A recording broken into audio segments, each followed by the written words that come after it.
Hello everyone, welcome to my YouTube channel. Today I will talk about Crohn's disease. I will discuss its etiology, pathophysiology, clinical manifestation, diagnosis, treatment and prognosis. Crohn's disease is an idiopathic chronic inflammatory disorder of the bowel and involves any region of the alimentary tract from mouth to anus. The pathogenesis of Crohn's disease is multifactorial. After a triggering event occurs in a genetically susceptible individual, an altered immune response leads to the chronic inflammation of the intestine. Although the etiology of the precipitating event is unknown, luminal bacteria or specific antigens are thought to be involved. Now, the inflammatory process tend to be eccentric and segmental and often with skip areas. GI involvement in Crohn's disease is often transmural. Pediatric Crohn's disease have extensive anatomic involvement. At initial presentation, more than 50% of the patient have disease that involve ileum and colon, and this is known as ileocolitis. 20% have exclusively colonic disease, and upper GI involvement is seen in up to 30% of the children. Now, isolated small bowel disease is less common in the pediatric population, and isolated colonic disease is common in children younger than 8 years of age, and it may be indistinguishable from the ulcerative colitis. Anatomic location of the disease tend to extend over time in children. Now, the age and gender. Crohn's disease tend to have a bimodal age distribution, with the first peak beginning in teenage years. The second smaller peak occurs in adult age 60 to 80 years. Approximately 25% of all cases of Crohn's disease are diagnosed before age 20 years. Now, the rate of Crohn's disease in women is about 1.1 to 1.8 times higher than that in men. There is a reverse pattern with pediatric inflammatory bowel disease, which occur at a higher rate in boys than in girls. Now, the clinical manifestations. Crohn's disease can be characterized as inflammatory, obstructive, or penetrating. Patients with small bowel disease are more likely to have an obstructive pattern. There is right lower quadrant pain due to fibrostenosis. There may be abdominal tenderness that is either diffuse or localized to the right lower quadrant. There is also a tender mass or fullness in the right lower quadrant. Now, those with colonic disease are more likely to have symptoms resulting from inflammation. These include diarrhea, bleeding, and cramping. Now, disease phenotype often change as duration of disease lengthens, that is, inflammatory become obstructive or penetrating. Now, these patients usually have fever, malaise, and easy fatigability. Growth failure with delayed bone maturation and delayed sexual development can precede other symptoms by 1 or 2 years. Children can present with growth failure as the only manifestation of Crohn's disease. Decreased height velocity occur in about 88% of the prepubertal patients which are diagnosed with Crohn's disease, and this often precedes GI symptoms.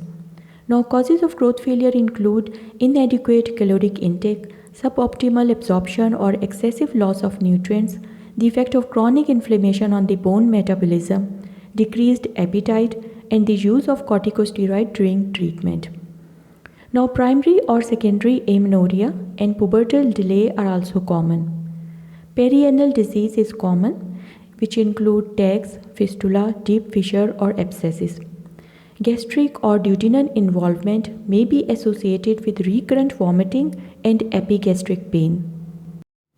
Now, partial small bowel obstruction, usually secondary to narrowing of the bowel lumen from inflammation or stricture, can cause symptoms of cramping, abdominal pain, borborygmus, and intermittent abdominal distension. Now, stricture should be suspected if the child notes relief of symptoms with a sudden sensation of gurgling of the intestinal contents through a localized region of the abdomen. Now, in penetrating disease, there is fistula or abscess formation. Enteroenteric or enteroclonic fistula are often asymptomatic, but they can cause malabsorption if there is high output or bacterial overgrowth. Entrovesical fistula originate from ileum or sigmoid colon, and there is urinary tract infection, hematuria, or fecal urea. Enterovaginal fistula originate from rectum and result in feculent vaginal drainage.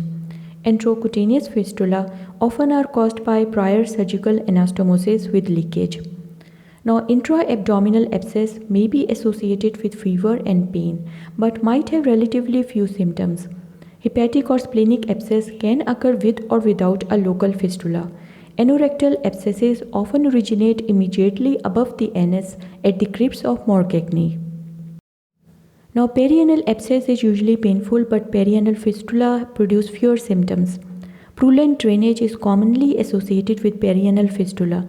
Psoas abscess secondary to intestinal fistula can present as hip pain, decreased hip extension, and fever. Now, extraintestinal manifestation occur commonly with Crohn's disease, especially oral aphthous ulcer, peripheral arthritis, erythema nodosum, digital clubbing, episcleritis, renal stones, and gallstones. The peripheral arthritis is non-deforming, and the large joint, especially hip, knees, and ankles, are typically involved. Occurrence of extraintestinal manifestation usually correlate with the presence of colitis. Now, extensive involvement of small bowel, especially in association with surgical resection, can lead to short bowel syndrome, but this is rare in children. Now, complication of terminal ileal dysfunction or resection include bile acid malabsorption with secondary diarrhea and vitamin B12 malabsorption and deficiency. Chronic styria can lead to oxaluria with secondary renal stones. However, increasing calcium intake can decrease the risk of renal stones secondary to ileal inflammation. Now, the risk of cholelithiasis is also increased secondary to bile acid depletion. Clonic malignancy is a clinically significant complication of Crohn's disease in patients with pancolitis, which begins in childhood. The risk of adenocarcinoma of the colon in Crohn's colitis is 4 to 20 times that of the general population. Now, the laboratory studies. Complete blood count may reveal hypochromic microcytic anemia due to iron deficiency, secondary to gastrointestinal blood loss, or it may reveal normocytic anemia due to anemia of chronic disease. There is also thrombocytosis. ESR and C-reactive protein are often elevated. Serum albumin level may be low, indicating small bowel inflammation or protein losing enteropathy. Fecal calprotectin and lactoferrin are sensitive and specific markers of bowel inflammation and are often elevated. Now, serological testing for inflammatory bowel disease is available. Immunoglobulin A and G antibodies to anti-Saccharomyces cerevisiae have been associated with Crohn's disease. Esophagogastroduodenoscopy or ileocolonoscopy should be performed to properly assess the upper GI tract, terminal ileum, and entire colon. Now, on colonoscopy, there is patchy, non-specific inflammatory changes, aphthous ulcers, linear ulcers, nodularity, and strictures.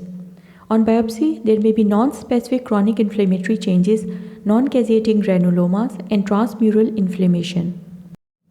Now, plain film of the abdomen may be normal or might show partial small bowel obstruction or thumbprinting of the colon wall. An upper GI contrast study with small bowel follow-through might show aphthous ulceration and thickened nodular folds as well as narrowing or stricturing of the lumen. Linear ulcers can give a cobblestone appearance to the mucosal surface. Bowel loops are often separated as a result of thickening of the bowel wall and mesentery. In more severe Crohn's disease, there are fistula between bowel, sinus tract, and strictures. Now, CT and magnetic resonance enterography and small bowel ultrasound are increasingly being used.